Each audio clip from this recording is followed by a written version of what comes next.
Hello friends and hello guardian और parents, welcome to बुनियाद। आज का हमारा टॉपिक एक सिंपल सा एक इंफॉर्मेशन, एक मैसेज आप तक कन्वे करना था जो आपको दिखाई पड़ रहा होगा हमारे स्क्रीन पर। ये मैसेज इंफॉर्मेशन बेसिकली उन बच्चों के लिए है या उन पेरेंट्स के बच्चों के लिए है जो इस साल तब मार्च के बाद क्लास 7, 8 या 9 में जाने वाले हैं। आप देखिए, यहाँ पर दिखाई भी पड़ रहा होगा class 7, 8 and 9 in the upcoming session. तो हमारा शुरू होगा आपका अप्रैल 26 से। और बेसिकली आप कह लीजिए कि वैसे गार्जियन जो अपने बच्चों की एजुकेशन को लेके चिंतित है कि भाई आपके बच्चे जहाँ पे पहले से पढ़ रहे थे, आपका टाइम गया बट बच्चों में खास इम्प्रूवमेंट नहीं हुआ, तो उसका एक कह लीजिए एक ऑप्शन, एक वैकल्पिक व्यवस्था के रूप में बुनियाद आपके सामने आ रहा है। तो चलिए देखते हैं कि फिर मतलब इस वीडियो का जो पर्पज है तो हम देखते हैं। कर लीजिए नेक्स्ट स्लाइड से एक कहावत। अब ऐसी हमारी टीम है और इसके बारे में हम वीडियो के लास्ट में भी हम बात करेंगे। नेक्स्ट, एक बहुत ओल्ड कहावत है, सेइंग है कि Rome was not built in one day. मतलब रोम एक दिन में नहीं बना था। रोम, रोम क्या है? आपने एक नाम सुना होगा, एक कंट्री है इटली। इटली, वहाँ की पीएम है जॉर्जिया मेलोनी। और आपने कुछ फिल्म्स देखे ही होंगे मेलोनी जी और मोदी जी को लेके, वही मेलोनी जी। खैर, तो एक समय था जब रोमन एम्पायर बहुत बड़ा हुआ करता था। रोमन साम्राज्य बहुत बड़ा हुआ करता था और कह लीजिए एक बहुत बड़े पार्ट पे इसका, जब कह लीजिए रूल फैला हुआ था, तो उसमें एक बहुत बड़े साम्राज्य को बनने में वक्त तो लगा होगा। इसीलिए कहावत चलती है कि Rome was not built in one day. अब इसका मतलब क्या होता है? फिर इस वीडियो से हम अभी जो बात कर रहे हैं, इस वीडियो में इस कहावत का क्या रिलेवेंस है या क्या मतलब ताल्लुकात है, देखते हैं आगे। एवरी हैज डे वन, मतलब हर चीज की शुरुआत जब होती है तो डे वन से होती है। जैसे कोई संस्था है, कोई स्कूल है, कोई कोचिंग इंस्टीट्यूट है, आज वो बहुत बड़ा बना हुआ है, तो ऐसा नहीं है कि डे वन से तब बड़ा होगा। डे वन से तो उससे स्टार्ट किया होगा, तो मतलब बहुत कम बच्चों के साथ उसने स्टार्ट किया होगा। देखिए, हर बड़े इंस्टीट्यूट आज जो बड़ा है तो शुरुआत उसकी जर्नी तो हुई होगी नोवेयर, तभी तो वो स्टार्ट हुआ होगा। तो डाउट तो है कि भाई क्या होगा नहीं होगा। ठीक है, उन्होंने अपना पे काम किया, उन्होंने अपनी क्वालिटी मेंटेन रखी और आज कामयाब हुए। वही हाल कर सकते हैं कुछ पड़ाव पे आज बुनियाद भी खड़ा है। तो हम एक शुरुआत करने जा रहे हैं आज। अभी शुरुआत क्या है आगे देखते हैं। चलिए, आखिर बुनियाद में या बुनियाद आपके बच्चों को क्या ऑफर कर रहा है या आपके बच्चों के लिए बुनियाद में क्या है, और ये जो बाकी इंस्टीट्यूट से अलग क्यों है, कैसे है। चलिए, आखिर बुनियाद का पर्पज क्या है, मोटो क्या है, वो दिखाई पड़ रहा होगा। बुनियाद कमिटेड है आपके बच्चों का बुनियाद बनाने के लिए। बुनियाद मतलब आधार, न्यू।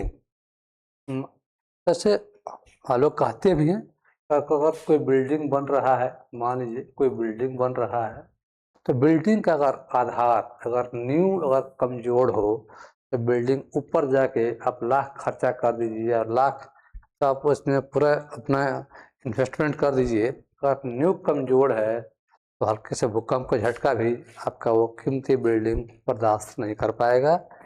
वही हाल तब कर लीजिए शिक्षा का भी है। तो स्टार्टिंग में अगर बच्चों का बेस वीक रह जाए और बच्चों का फाउंडेशन वीक रह जाए तो बच्चों का अगर न्यू कमज़ोर रह जाए तो बाद में लाख खर्चा करिएगा, बहुत मुश्किल होता है।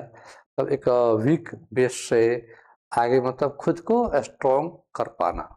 तो हमारा मकसद यही है कि हम बचपन से ही या कल जो लो क्लास से ही बच्चों के बेस पे काम करें, ताकि आगे चल के उनको उनके एजुकेशन में कल जे की कोई समस्या, तकलीफ, परेशानी न हो।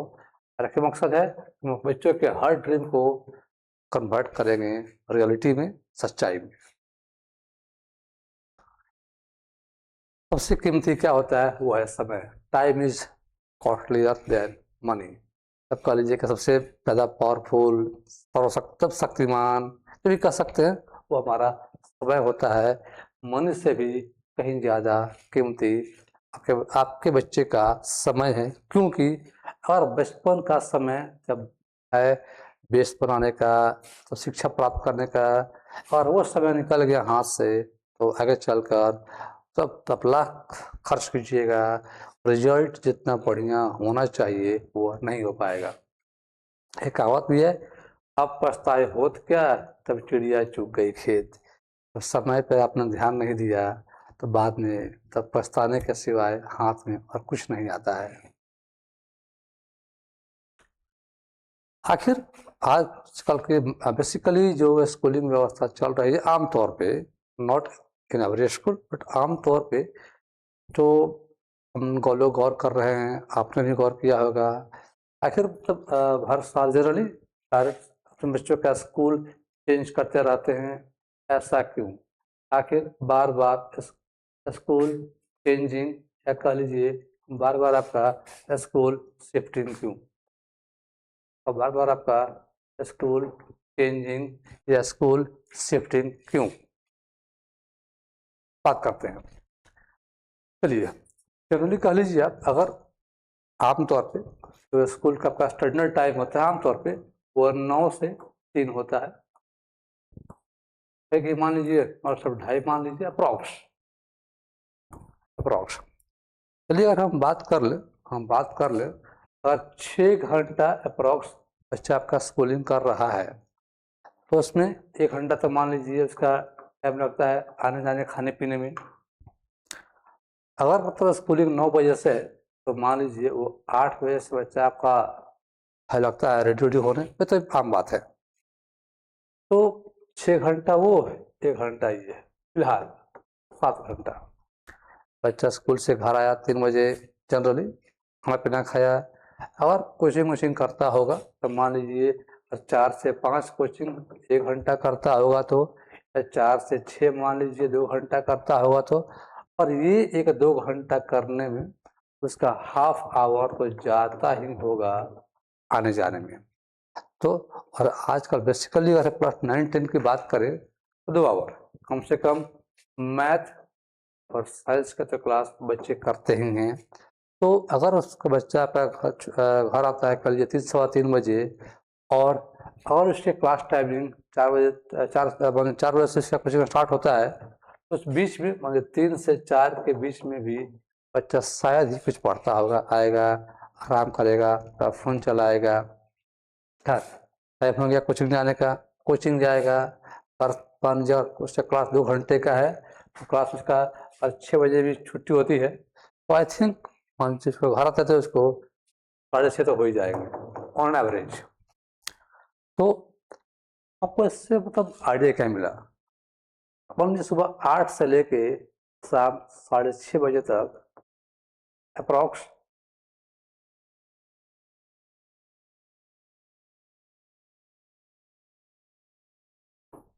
अप्रॉक्स बच्चा आपका बस स्कूल और कोचिंग में बिजी रह गया है। आपका हो गया अप्रॉक्स 10.5 घंटे। अब 6 बजे घर पहुंचा है, जाहिर सी बात है घर आएगा, कुछ आराम करेगा, फ़ोन चलाएगा, 7 बजे नहीं बजना है। और बच्चा बहुत फास्ट भी पढ़ने बैठता है, तो आप मान लीजिए 7 से, अब उसके पास उसके स्कूल का होमवर्क है,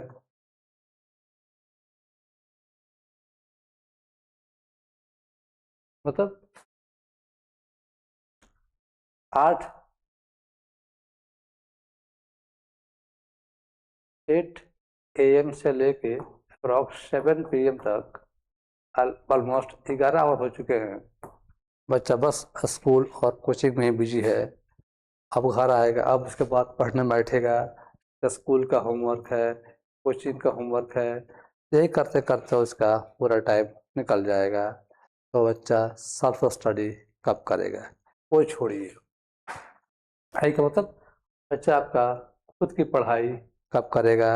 और बेसिकली अगर हम स्कूलिंग की बात करते हैं तो स्कूल का मेन फोकस होता है रट लो, रट लो, लिखवा दिया गया, सर ने लिखा दिया, आपको यही एग्जाम में लिख के आना है, ज़्यादा आप दिमाग अपना नहीं चला सकते हैं, रटिए, आगे बढ़िए। दूसरी बात, इतना घंटा सिर्फ स्कूल कोचिंग में रहने के बाद शायद ही बच्चे को टाइम मिलेगा फिजिकल एक्टिविटीज, जैसे कोई गेम खेलना है या स्पोर्ट्स खेलना है, इसका इसके लिए टाइम शायद ही मिलेगा। और कल बच्चे के कल ऑल राउंड डेवलपमेंट के लिए बच्चे को चाहिए। चलिए, बच्चे को खेलने का टाइम नहीं मिल रहा है, उसके पास एक ही का ऑप्शन बचता है, वो है मोबाइल फ़ोन, मतलब स्क्रीन की आदत, एडिक्शन, नशा। उसको मन कितना पड़ेगा भाई, you need some break. Break या तो उसका स्पोर्ट्स से मिलेगा या फिर मोबाइल से मिलेगा। यहाँ उसको टाइम मिल नहीं पाया, पाई क्या बचता है? मोबाइल। और बच्चे तो पेरेंट्स शिकायत करते हैं कि बच्चा खूब फ़ोन चलाता है, नहीं पढ़ता है। भाई क्या करेगा? आपने तो ऐसा वो बंधा का फंसा हुआ बंधा हुआ है आमतौर पे कि वो इसके लिए टाइम निकाल नहीं पाता है। एक ही उपाय बचता है घर में आके टाइम पास करने का, मन रिफ्रेश करने का, मोबाइल फ़ोन, जो कि और अच्छी हैबिट नहीं है। दूसरी बात, इंस्टीट्यूट्स हैं, वादे बड़े बड़े करते हैं कि ये देंगे, वो देंगे, ऐसा है वैसा है, ये एक्टिविटी, लेकिन उतना हो नहीं पाता है। वादे उनके अधिक होते हैं बट वो पूरा कम कर पाते हैं। तो आखिर इसमें हम यह बुनियाद कैसे आपकी मदद कर सकता है, देखते हैं। देखिए, हमारा जो अभी होगा पढ़ाने का, वो होगा 4 से 5 आवर की क्लासेस डेली, फिक्स पर क्लास, अधिकतम मैक्सिमम 25 विद्यार्थी पर क्लास। देखिए, बच्चे हमने कमी रखने हैं, हमारा फुल फोकस होगा हर बच्चे के ऊपर। और ये हमारी गारंटी है कि 5 घंटा हमसे पढ़ने के बाद बच्चे को कोचिंग की आवश्यकता नहीं पड़ने वाली है, नहीं पड़ने वाली है। बच्चा हमारे पास 5 घंटा पढ़ लेता है तो उसको कोचिंग की ज़रूरत नहीं पड़ने वाली है। दूसरी बात, प्राइवेट लोग के जो बुक्स चलते हैं, आप जानते हैं कि बुक्स बहुत महंगे होते हैं। हमारे पास बस एनसीईआरटी, प्लस हमारे नोट्स जो हमने खुद कंपाइल किए हैं, बनाए हैं, ये नोट्स बच्चों को हम लोग फ्री ऑफ कॉस्ट देंगे। एक बुक एनसीईआरटी, उससे अच्छी कोई बुक नहीं है, साथ में हमारे नोट्स। दूसरा बात, इसके अलावा बच्चों को बस याद नहीं करना है भाई, नहीं, बच्चा को फोकस होगा क्रिएटिव राइटिंग पे। बच्चा खुद से क्वेश्चन पढ़े, आंसर लिख के हमको दिखाए, चेक कराए। हाँ, हम लोग से लिखवाएंगे बट बाद में, पहले भाई तुम क्या लिखे हो, गलती लिखे हो लिखो, गलती ही है लिख के दिखाओ पहले, हम आपका बच्चों को आंसर बाद में लिखवाएंगे।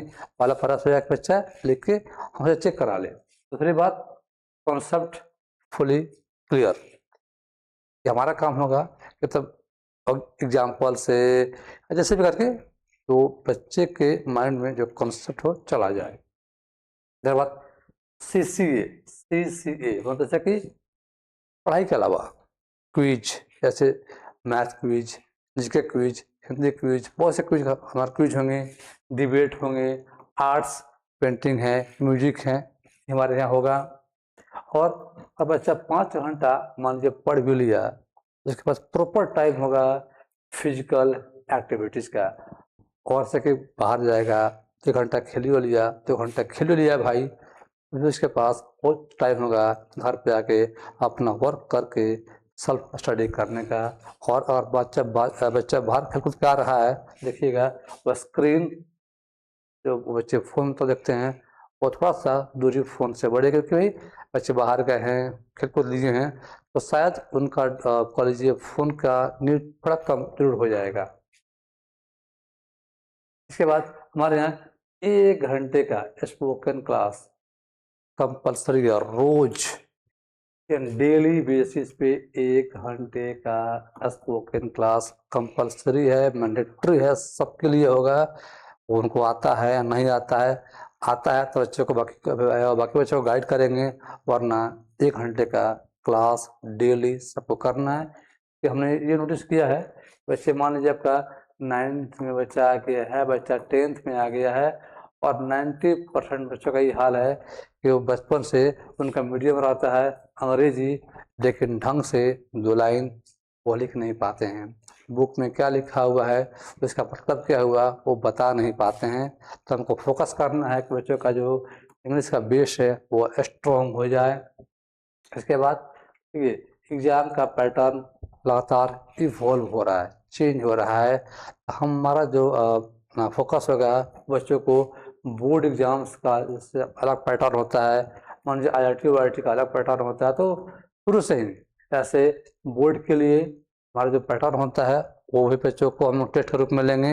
और अभी से कंपटीशन का डिमांड किया है, MCQ है, जो भी हो, तो अभी से चैप्टर वाइज हम दोनों टेस्ट बच्चों का लेंगे। भाई आपको बोर्ड पे और लिखना हो तो कैसे लिखिएगा, और वही को आप आगे फेस कर रहे हैं कॉलेज कंपटीशन में, तो इसका अप्रोच क्या होगा, वो कैसे आप टैकल कीजिएगा। इस पे भी है क्लासरूम कर लीजिए डिजिटली, मान लीजिए ऑडियो वीडियो बच्चों को कुछ दिखाना बताना है तो हमारे पास है। और बिगेस्ट थिंग कर लीजिए, रेगुलरली क्या करेंगे बच्चों का, इंटरेक्शन कराएंगे बच्चों का, जो लोग कामयाब हो चुके हैं, जैसे IITians, NITians, डॉक्टर्स, जब का पब्लिक सर्वेंट, जैसे मान लीजिए BDO, CO, PO, बहुत से लोग हैं, मतलब कि बच्चों से रूबरू उनको करवाया जाएगा। साथ में पर्सनलाइज टेस्ट, जैसे मान लीजिए बच्चे की क्षमता, कुछ बच्चे पढ़ने में थोड़ा सा अधिक तेज होते हैं, उनके लिए हर पेपर अलग होगा। तो बच्चे थोड़ा सा पढ़ने में वीक हैं, उनके लिए हमारा पेपर अलग होगा, ताकि सबकी प्रमोट करेंगे। भाई जो बच्चे वीक हैं उनको हमको प्रमोट करना है कि भाई ठीक है, आपके लिए पेपर आपके लेवल का है, देखते हैं कि आप उस लेवल पे कितना बढ़िया कर पाते हैं। और हम जितना प्रॉमिस कर रहे हैं उससे ज़्यादा ही हम आपको सब सब व्यवस्थाएं प्रदान करेंगे, देंगे। तो ये था इन शॉर्ट हमारा विजन, हमारा मोटो। अब आते हैं हमारी टीम में कौन कौन लोग हैं। तो मैं विनय कुमार, तो सब्जेक्ट साइंस SST का ज्योग्राफी और political science, sorry economics, geography का ज्योग्राफी और इकोनॉमिक्स, दो चीज़ मैं देखूंगा। साइंस टोटल और SST का 2 सेगमेंट। हमारे शुभम सर मैथ्स और SST का आगे 2 सेगमेंट, हिस्ट्री और पॉलिटिकल साइंस सर देखेंगे आपके। अगला राम पटेल सर, देखिए मैथ्स, ट्रिकी मैथ्स पर कीजिएगा।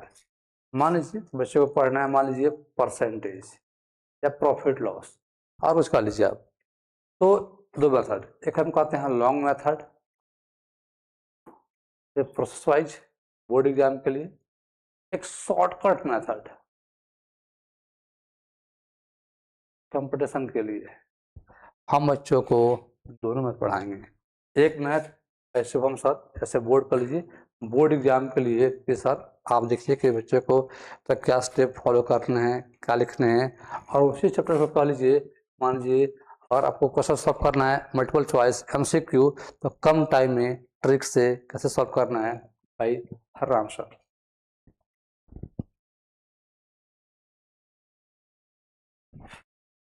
हमारा अपना कर लीजिए अर्जुन सर द्वारा इंग्लिश बुक और ग्रामर, और स्पोकन के लिए और कर लीजिए आप स्पोकन के लिए हम लोग बात कर रहे हैं एक टीचर से।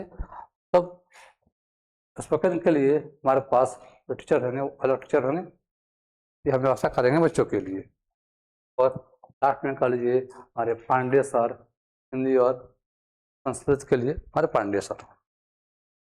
ये मतलब हमारा है कि हमारे पास एक वेल क्वालिफाइड और हाईली एक्सपीरियंस्ड टीम है। हमें तो कहीं किसी को मतलब खोजने नहीं जाना है। और एक और आप समस्या आती है कल लीजिए स्कूल वगैरह में बच्चे फेस करते हैं कि मान लीजिए आज ये टीचर हैं वो कल चले गए, परसों कोई और टीचर आया वो चला गया, मतलब एक कोर्स उनका पूरा हो नहीं पाता है। कारण क्या है, मान लीजिए जो टीचर्स होते हैं उनके लिए टीचर को जो वहाँ के जो टीचर्स हैं दे आर नॉट कंसिस्टेंट।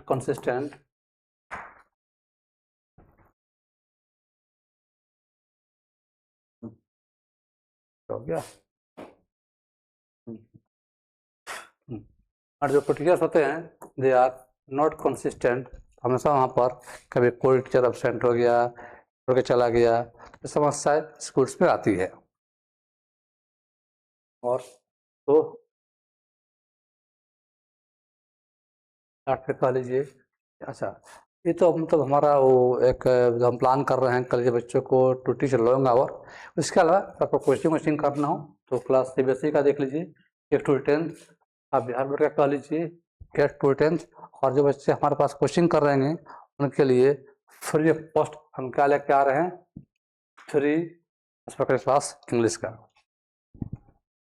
ये बिहार बोर्ड के लिए बेसिकली दोनों चीज़ है, आप देख सकते हैं सेम ऐड आपका है। और ये हमारा आपको पता करना हो हमारे कोर्सेज के बारे में, हमारे जब हमारी व्यवस्थाओं के बारे में, हमारा एड्रेस हो गया जिसको आप देख सकते हैं, हमारा कॉन्टैक्ट नंबर हो गया, इस पर आप हमसे बात कर सकते हैं।